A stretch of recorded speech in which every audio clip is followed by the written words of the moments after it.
그 다음에 이 책에서 258페이지에 이런 게 나옵니다. 지식 도서의 다덕가에서는 다덕가는 크게 네 가지 종류로 나뉜다고 하거든요.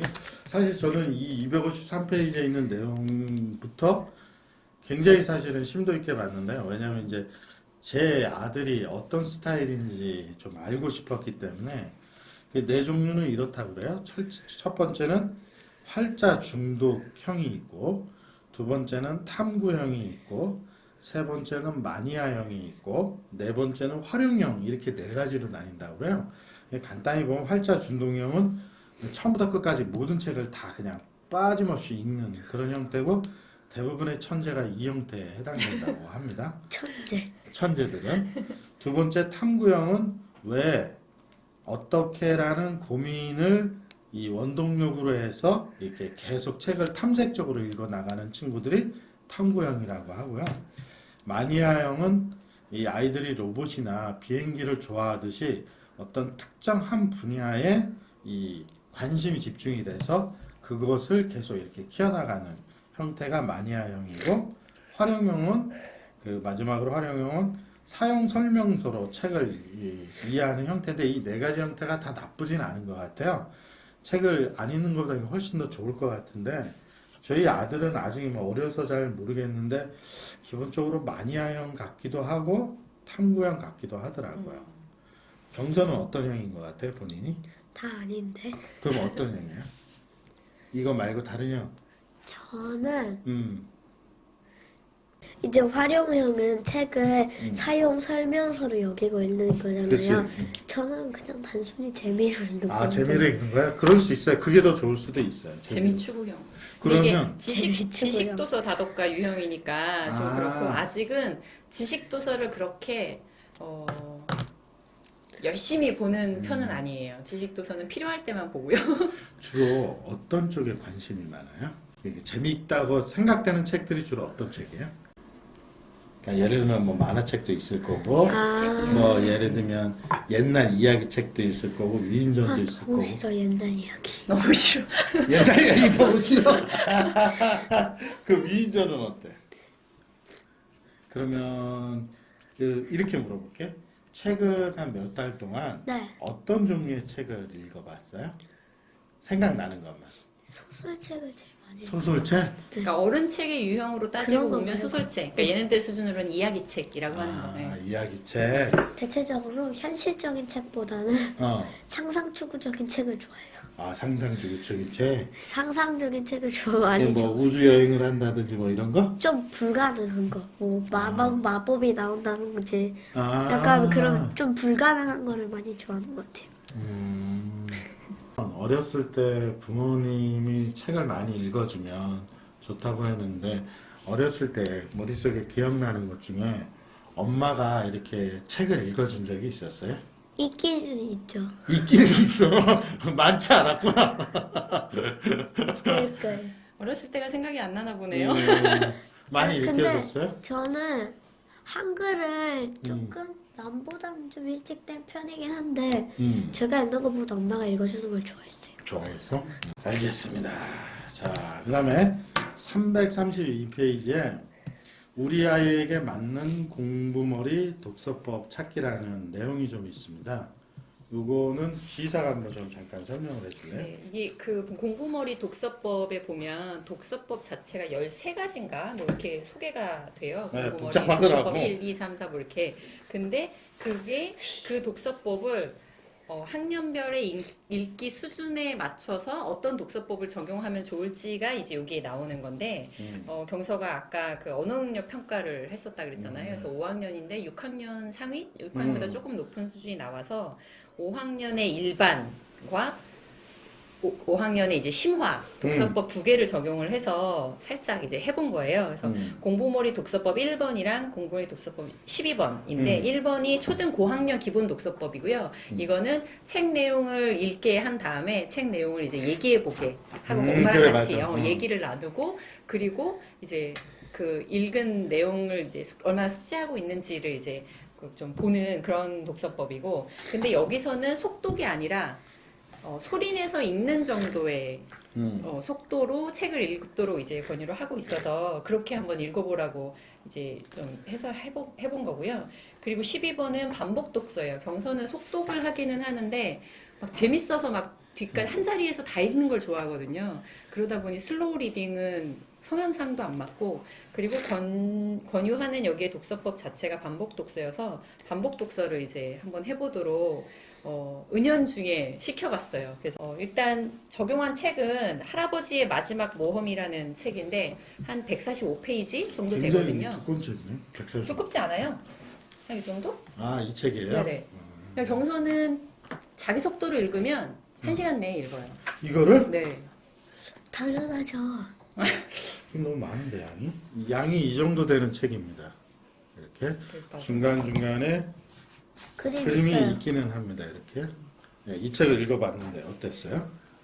그래서 처음에 중간까지 읽고 이제 줄거리를 얘기를 해보라고 할 때는 나름 책에서 인상 깊은 한데 본인 표현으로는 명언이 있어 여기에 이러면서 이제 얘기를 했거든요. 그랬어? 네. 그래서 그 찾은 명언 좀 얘기해 주세요. 거기에 어. 월귤 잼이라는 잼이 나오는데, 잼? 네, 잼이 나오는데 그게 이제 돌아가신 할머니가 만든 잼이에요. 예전에 만들었던. 근데 이제 거기에서 할아버지가 이 월귤잼은 니네 할머니, 이제 손자한테 얘기를 하는 건데, 이 월귤잼은 니네 할머니가 월귤을 닦아서 잘라서 조리고 모든 걸 다 해서 할머니의 정성이 들어가고 할머니의 생각이 들어간 잼이다. 그러니 이 잼은 할머니의 일부를 어느 정도 가지고 있는 그런 잼이라고 볼 수 있다. 뭐 이런 얘기를 했어요. 감동적이었어? 어? 네. 얘 국민학교 6학년, 5학년 아닌 것 같은데? 네. 아, 너무 부럽다. 이런 어쨌든 감성을 가지고 있다는 게. 그리고 이렇게 뭐 마지막까지 읽고 나서 이제 줄거리를 얘기해 보라고 했을 때는 마지막, 특히 저도 마찬가지인데 읽고 나서 한참 지나면 마지막이 생각이 안 나는 책들이 너무 많은 거예요. 결론이 뭐였지? 막 이런. 그래서 마지막까지 결론을 좀 기억하고 있는지를 확인을 해봤는데 나름 기억을 좀 하고 있더라고요.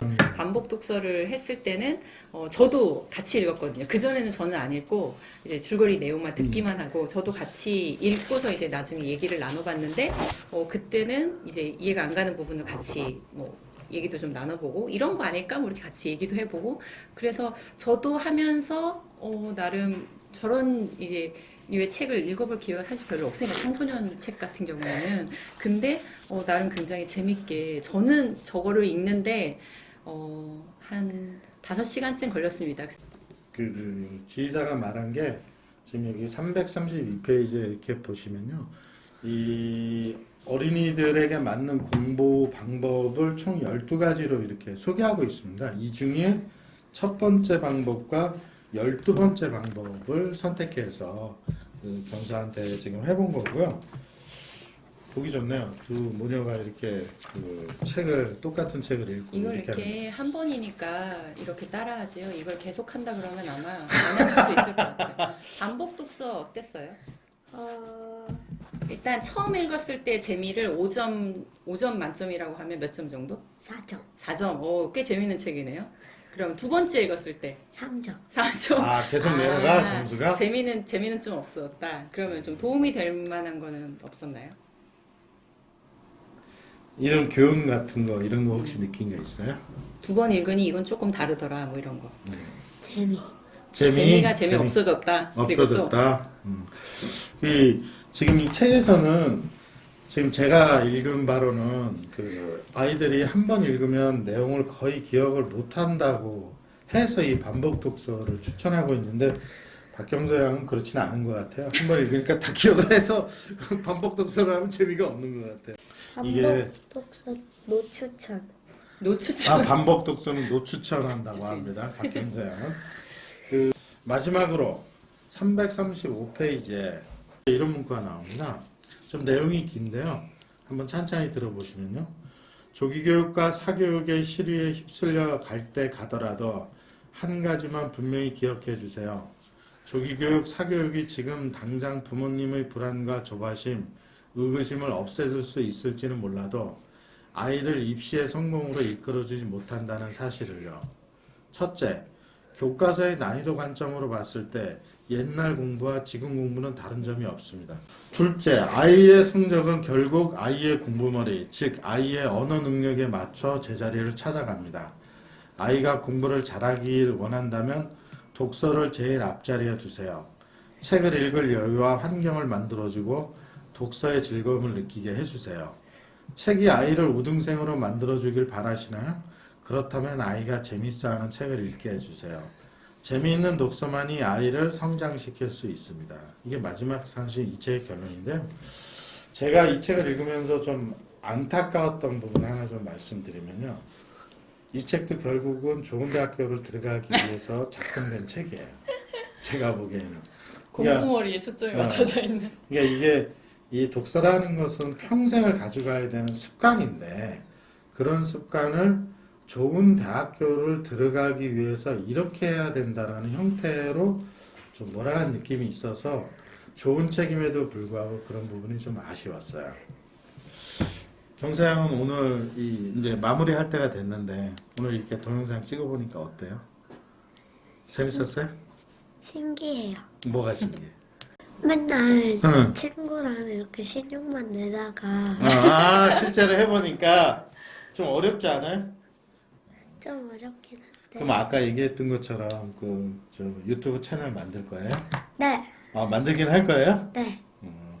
혹시 여기에 홍보하면 여기 구독자도 저희 구독자로 와요? 그렇지. 근데 우리 구독자가 몇 명이 안 돼가지고 우와.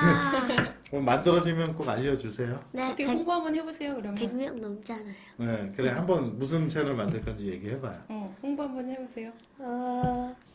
저랑 친구랑 슈가솔트라는 슈거 솔트. 채널을 하는데 응. 그럼 뭐 하는 채널 할 거야? 책 리뷰. 책 리뷰. 다른 거 하고 싶은데 엄마가 책 리뷰 하죠. 아, 그래. 나름 타협을 봤어요. 그래서 책 리뷰 책 한 권을 읽고 한 달에 그 한 권을 갖고 책에 대한 소개하는 친구들한테 이 책이 얼마나 재미있는지 아. 이 책은 비추야 뭐 이런 거 소개하는 이제 책 리뷰를 한번 찍고 그 책에서 나온 특정 활동을 해보고 싶은 것들 직접 그런 걸 뭐 여행을 간다던가 아니면 뭐 음식을 만든다거나 뭐 이런 것들을 한번 해보는 걸로 한번 찍고 아. 그리고 한 번은 본인들이 이제 좋아하는 뭔가 그런 걸 이용해서 그러니까 독후 활동이에요 대체로 이런 거 이용해서 뭘 만드는 과정을 소개한다거나 뭐 이런 거를 한다고 합니다. 나중에 그 채널 만들어지면 네. 아저씨한테 알려주세요. 아저씨가 홍보해 드릴게요. 네, 와. 자, 지휘사 마지막으로 이 책 소감 한마디 해주시죠. 네, 저는 지금 이제 5학년이고 이러니까 뭔가를 내가 원하는 방법대로 독서법을 이렇게 가이드를 하고 이러기에는 이미 자기의 생각이 조금 확실하고요. 쉽지도 않습니다, 사실. 그래서 책을 읽는 게 중요한 거는 맞기는 한 것 같아요. 왜냐하면 지금 공부를 하면서도 좀 느낌이 들지만 특히 수학 문제 같은 거를 풀려고 할 때 수학 문제를 한 번 쓱 읽고 이게 무슨 말이야? 이럴 때가 있거든요. 그러니까 그만큼의 언어 능력 자체가 문제를 이해하는 능력이라고 놓고 보면 공부를 하기 위한 걸로 읽기 능력 자체는 굉장히 중요한 거는 맞는 것 같아요. 그래서 아니, 저는 여기에 나와 있는 모든 문구를 100% 동감해요. 그러니까 책은 꼭 좋은 대학교를 가기 위해서뿐만 아니라 인생을 살아가면서 제일 중요한데 이 책은 좋은 대학교를 가기 위해서 초점을 좀 맞춰준 것 같아서 독서는 좀 공부 안타까워요. 머리에도 좋다 뭐 이런. 네, 그렇죠. 네. 자, 오늘은 특별 손님 박경장 모시고 공부머리 독서법에 대해서 좀 알아봤습니다.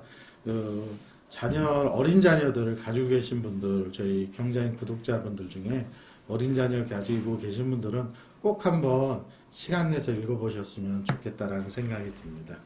자, 오늘 여기는 마치겠습니다. 감사합니다.